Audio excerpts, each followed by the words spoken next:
Hello friends, welcome to SP home delight. ఈరోజు మన SP home డిలైట్లో ఎంతో టేస్టీగా ఉండే సొరపిట్టు కూర అండి. దీన్ని ఎలా తయారు చేయాలో ఇప్పుడు చూద్దామా. ముందుగా ఇలా పాల సొరలను తీసుకున్నానండి. వీటిని శుభ్రంగా క్లీన్ చేసుకుని ఇలా పీసెస్గా కట్ చేసుకుని కొంచెం వాటర్ వేసి వీటిని ముందుగా బాయిల్ చేసుకోవాలి. ఈ విధంగా ఉడికించుకోవాలండి. ఇవి పూర్తిగా ఉడకాలి. ఇవి ఉడికిన తర్వాత స్టవ్ ఆఫ్ చేసుకొని చల్లారనివ్వాలి.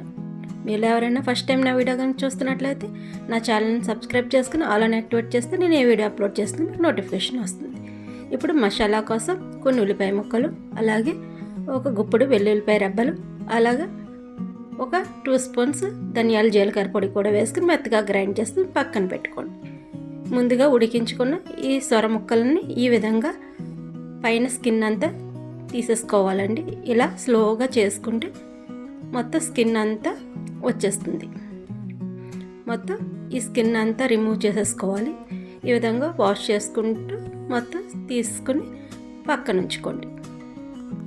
ఇప్పుడు ఈ ముక్కలని మెత్తగా మెదుపుకోవాలండి. ఇలా పొడి పొడిగా మొత్తం ముళ్ళులు కూడా వేయించేసుకోవచ్చండి.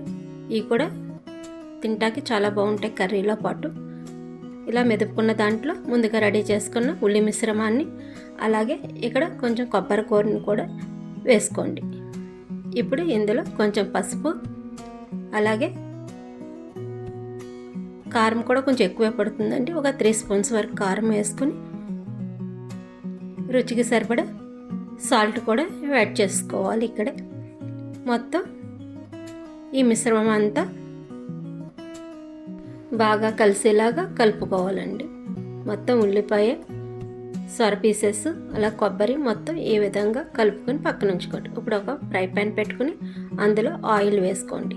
ఈ కూరకి కొంచెం ఆయిల్ ఎక్కువే పడుతుందండి, అందుకు కొంచెం ఎక్కువ వేసుకోండి. ఇప్పుడు ఇందులో ఎండుమిర్చి, అలాగే కొంచెం కరివేపాకు వేసి ముందుగా తాలింపు వేసుకోవాలి. ఇవి కొంచెం వేగిన తర్వాత ముందుగా కలిపి పెట్టుకున్న కొబ్బరి సొర మిశ్రమాన్ని మొత్తం వేసుకొని సిమ్లో పెట్టుకుని కలుపుకుంటూ వేయించుకోవాలండి. ఇది త్వరగా అడుగంటుతుంది, దానికోసం అని చెప్పి సిమ్లో పెట్టుకుని మధ్య మధ్యలో కలుపుకుంటూ బాగా వేయించుకోవాలి. ఇది ఎంత బాగా ఫ్రై అయితే కర్రీ అంత బాగా ఉంటుందండి. ఈ విధంగా కలుపుకుంటూ వేయించుకోండి. మన ఛానల్లో సొర ఇగురు కూడా చేశానండి. మీలో ఎవరైనా చూడకపోతే ఒకసారి చూసేయండి. ఇలా మూత పెట్టుకుని బాగా దగ్గరగా అయ్యే వరకు ఫ్రై చేసుకోండి. మొత్తం కర్రీ అంతా పొడి పొడిగా అయిపోవాలి, అంతవరకు వేయించుకోవాలండి. చూడండి, ఈ విధంగా కర్రీ మొత్తం ఇలా పొడి పొడిగా అయిపోయేదాకా వేయించుకోవటమేనండి. అంతే, ఎంతో టేస్టీగా ఉండే సొరపిట్టు కర్రీ రెడీ. ఇప్పుడు ఒక సర్వింగ్ ప్లేట్లోకి తీసుకుని సర్వ్ చేసుకోవటమేనండి.